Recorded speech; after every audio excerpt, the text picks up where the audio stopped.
बातमी आहे भोंदू अशोक खरात संदर्भातली। अशोक खरातला आज पुन्हा एकदा दुसऱ्या गुन्ह्यामध्ये कोर्टात हजर केलं जाणार आहे। खरातवरील प्रत्येक गुन्ह्याची एसआयटी कडून स्वतंत्र न्यायालयीन प्रक्रिया होणार आहे। अत्याचारी भोंदू खरातला 14 दिवसांचा तुरुंगवास भोगावा लागतोय आणि आज पुन्हा एकदा एका दुसऱ्या गुन्ह्यामध्ये कोर्टात हजर केलं जाणार आहे। तर भोंदू अशोक खरातच्या पत्नीचा पोलिसांकडून शोध घेतला जातोय। एसआयटी आणि शिर्डी पोलीस फरार कल्पना खरातच्या मार्गावर आहेत। भोंदूच्या पत्नीचं मोबाईल लोकेशन मिळण्यास मोठ्या अडचणी येत आहेत, सूत्रांची सगळी माहिती आहे। अशोक खरातचा मुलगा हर्षवर्धन खरात हा सध्या पोलिसांच्या ताब्यात होता, मात्र आता पत्नी फरार असल्याचं कळतंय। भोंदू अशोक खरातची पत्नी कल्पना खरात सध्या फरार असून एसआयटी कडून तिचा शोध घेतला जातोय। एसआयटी आणि शिर्डी पोलिसांचं पथक कल्पना खरातच्या मागावर आहे। पुण्यासह राज्यभरात पथकं रवाना झाली आहेत। कल्पना खरातचा मोबाईल नॉट रिचेबल असल्यानं लोकेशन मिळण्यास अडचणी येत असल्याची सूत्रांची माहिती आहे। लवकरच कल्पना खरातला ताब्यात घेऊ असं एसआयटीनं म्हटल्याची एसआयटी सूत्रांची माहिती आहे।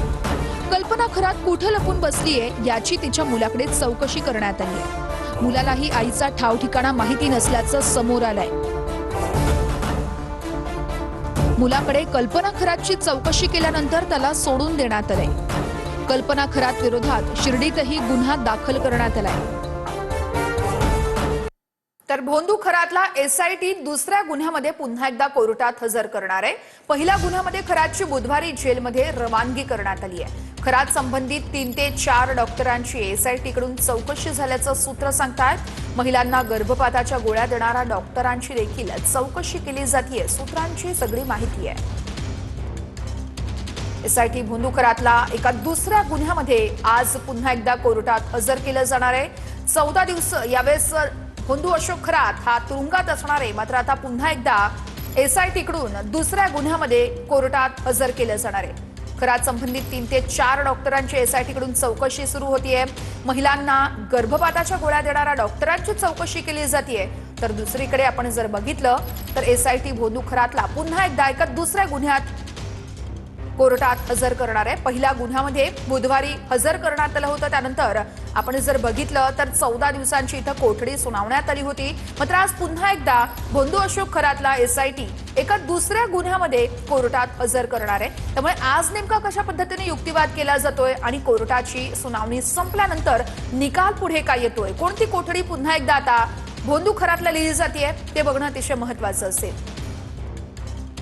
नाशिकमधील भोंदूबाबा खरातला दुसऱ्या गुन्ह्यामध्ये पुन्हा कोर्टात हजर केलं जाणार आहे। भोंदू खरातला पहिल्या गुन्ह्यात बुधवारी जेलमध्ये रवानगी करण्यात आली आहे। एसआयटी कोर्टामध्ये महत्त्वाचे पुरावे सादर करण्याची शक्यता आहे। भोंदू खरात प्रकरणामध्ये 3 ते 4 डॉक्टरांची चौकशी झाल्याची सूत्रांची माहिती आहे। एसआयटी कडून नाशिकमधल्या बड्या डॉक्टरची चौकशी झाल्याची माहिती आहे।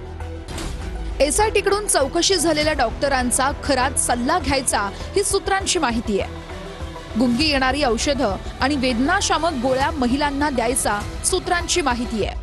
महिलांना गर्भपाताच्या गोळ्या देणाऱ्या डॉक्टरांची एसआयटी कडून चौकशी झाल्याचं सूत्र सांगतायत। लैंगिक अत्याचार केलेल्या महिलांना खरात ओकस कार्यालयामध्ये गर्भपाताच्या गोळ्या द्यायचा अशी सूत्रांची माहिती आहे।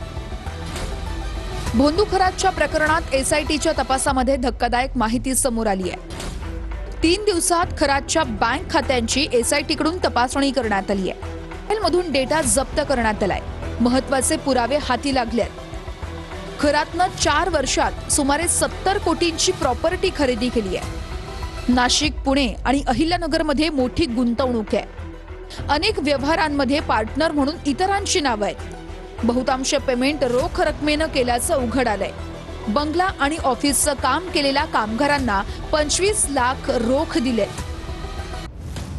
भोंदू खरातचा नाफेड कांदा घोटाळ्यातही सहभाग असल्याचा आरोप आहे।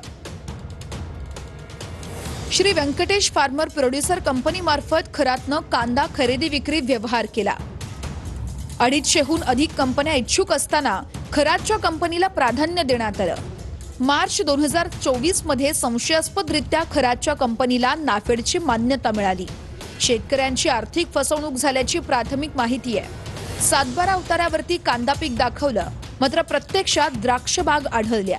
खरातचा नाफेड आणि NCCFच्या अधिकाऱ्यांशी संगनमताचा संशय आहे. 1200 ते 1300 कोटींच्या भ्रष्टाचाराचा अंदाज आहे. संबंधित अधिकाऱ्यांची बदली, मात्र स्पष्ट उत्तर देणं टाळलं. संपूर्ण प्रकरणाची SIT चौकशी करण्याची मागणी वाढली आहे.